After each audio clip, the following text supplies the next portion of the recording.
आषाढी वारीनिमित्त राज्य शासनाने संवाद वारी हा उपक्रम सुरू केलाय।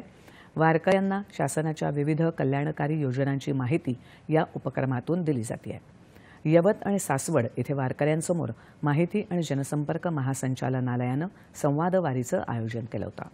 यात 30 पॅनल असलेलं प्रदर्शन, LED व्हॅन आणि त्यावर नाट्यपथक, आकर्षक चित्ररथ अशा उपक्रमातून जनजागृती केली जाते आहे। संत ज्ञानेश्वर महाराज पालखीचा काल सासवड इथे तर संत तुकाराम महाराज पालखीचा यवत इथे मुक्काम होता। दोन्हीकडच्या प्रदर्शनाला वारकऱ्यांनी उत्स्फूर्त प्रतिसाद दिला।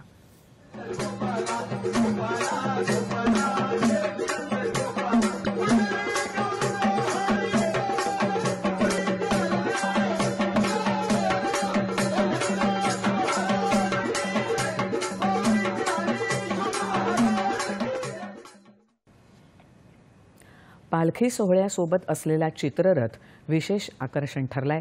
चित्ररथावर मंदिराच्या रचनेप्रमाणे स्तंभ, दीपमाळ आणि पिंपळ वृक्ष आहे। या वृक्षावर शासनाच्या योजना रंगवलेल्या आहेत।